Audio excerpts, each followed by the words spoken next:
যে কাজগুলো তিনি হাত দিয়েছেন সেগুলো একটা বেসিক কাজ, এই যে ফ্যামিলি কার্ড, কৃষক কার্ড, খাল খনন কর্মসূচি, আপনার বৃক্ষরোপণ, আমাদের এই যে মসজিদে মন্দিরে যারা আপনার পুরোহিত আছেন, ইমাম আছেন, তাদেরকে ভাতা প্রদান করা, খেলোয়াড়দেরকে যারা খেলাধুলা করে তাদেরকে ভাতা দেওয়া, তাদেরকে আপনার যারা দুস্থ খেলোয়াড় তাদেরকে ভাতা দেওয়া, এগুলো যুগান্তকারী পদক্ষেপ তিনি নিয়েছেন।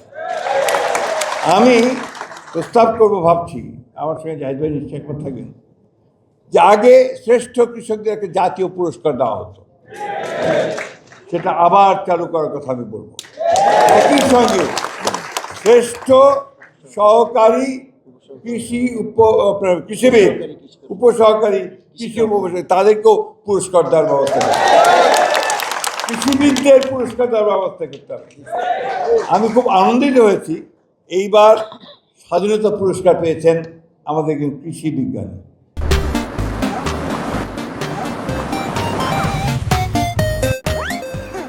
এবং আনন্দের কথা, তিনি আমার জেলার এবার তিনি স্বাধীনতা পদক পেয়েছেন, হাইয়েস্ট অ্যাওয়ার্ড।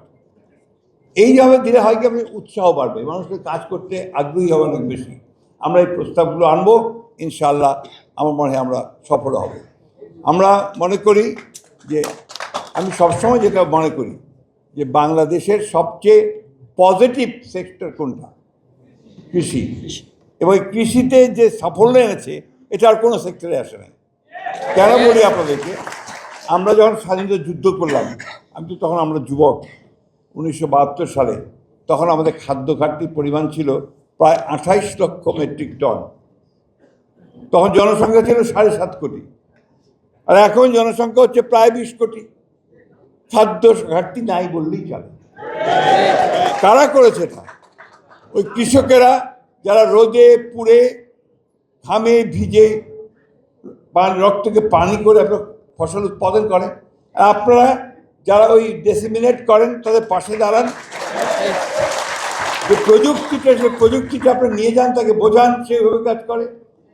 আপনারা দেখবেন যে একটা বাচ্চার কাছে সবচেয়ে প্রিয় মানুষটা কে?